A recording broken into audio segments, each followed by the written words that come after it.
right now who never served on a trial court. I see. What would the qualifications be? I mean, you have to be a lawyer, but... Well, you have to be a lawyer. You have to practice for 6 years.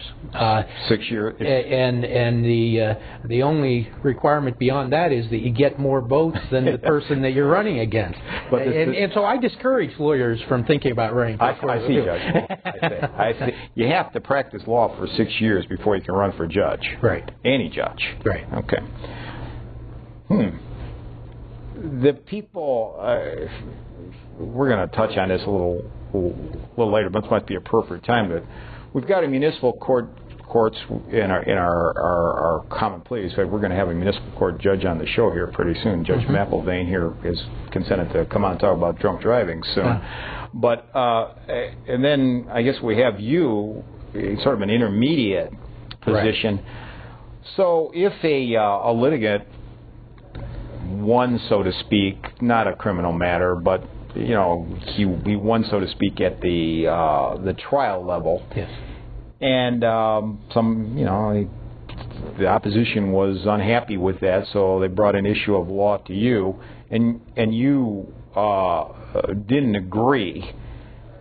Are we done? Well, most cases you are. The Ohio Supreme Court is the court that you go to from the 9th District Court of Appeals. There are 12 courts of appeals in Ohio, only one Supreme Court. And a big difference between the Court of Appeals and the Supreme Court is that we have to take all appeals. That anybody who wants to appeal to us from the trial court, we have to take it, assuming they comply with the rules. But the Ohio Supreme Court, most of its jurisdiction is discretionary. So the first thing that somebody who wants to appeal one of my decisions to the Supreme Court has to do is convince the Supreme Court that this is an important enough case that you should take it.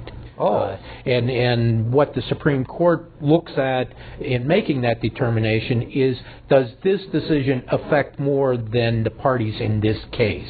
Is this an important enough case that we should be spending our time in deciding it? On the Supreme Court, Judge, in your case, you say there's 5 of you. The Supreme Court, I believe there's 7. There are 7 on the Supreme Court. And in order to somebody to appeal one of your decisions from the Court of Appeals, does that person have to get the majority of those justices? If I recall correctly, you do in the Ohio Supreme Court have to convince 4 of the 7 that your case is worthy of being heard. Okay. Well, I was just kind of curious on that. We'll get back to you, but I mean, I think the point that everybody should take from this, Judge Dickinson and his colleagues in our district, the 9th District, you fill out the right paperwork, you stay within the timelines, you meet the rules. Right. You're going to get an appeal. Right. When you're done, though, no guarantee. Very few of our cases are actually heard by the Ohio Supreme Court. I see. Well, that's a real interesting point there. So you are the last say in the majority of cases. Yes. Well, I think there's a perception out there, Judge, and I'm sure you're probably aware of this, and I think the media has this, people say, yeah, well, nothing's ever final in the law. The appeal process goes on forever. And I think, in really significant cases, like capital cases, I think we all see in the paper that the person was convicted in 1984, but he recently got executed. I think it's a good thing to know, though, that things will move along reasonably quickly. I believe it's 30 days from the time of the verdict to make your appeal. Right. From that time, Judge, about how long would your typical case go through the system to get to you and a decision rendered and back to the litigants? It varies some, but... And part of the reason it varies is because sometimes the parties will ask for additional time. Sure. But from the time of a verdict in the trial court to argument in our court can be about 6 months. About 6 months. And then after we hear a case, we try very hard to get our decision out within 60 days. Oh, that's a pretty good turnaround. And sometimes we have fallen a little behind that. Right now, we're right 60 days. 60 days, yes. Do the bigger counties, Judge, have more appellate judges than the smaller ones? Or yes. And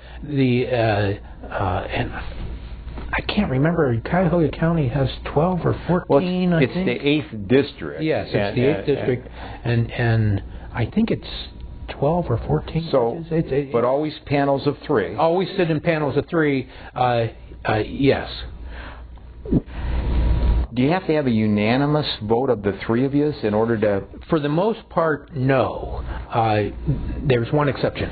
So for most cases, the two of us have to agree in order to reach a decision. 2 of the 3. There's one exception to that, and that's a case that was tried to the jury in the trial court, and the argument is that even though the plaintiff, the person bringing the case, presented sufficient evidence to win, that the decision was against the manifest weight of the evidence. And this is a concept that's included in the Ohio Constitution, that the Court of Appeals can reverse based upon manifest weight of the evidence, which means that we look at the evidence and say, yes, there was enough evidence there for the jury to do what it did, but that evidence was so unbelievable that no reasonable jury would have done it. I'll be done. And in order for us to do that, we have to be unanimous. So all 3 of us have to agree. And when we do reverse on that basis, it goes back for a new trial. So you kind of start all over again. It's not like we impose our decision. I see. It's giving them another chance, and we can only reverse on that basis once.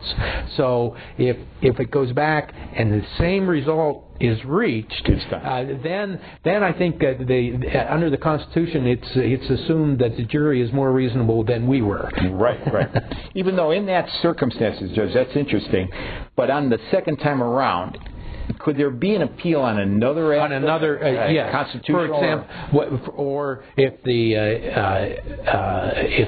the party who lost says that the trial judge gave an incorrect instruction to the jury, we could reverse on that basis the second time, but not on the manifest way. That's interesting. On a practicality, though, how often does it happen? Could it keep coming?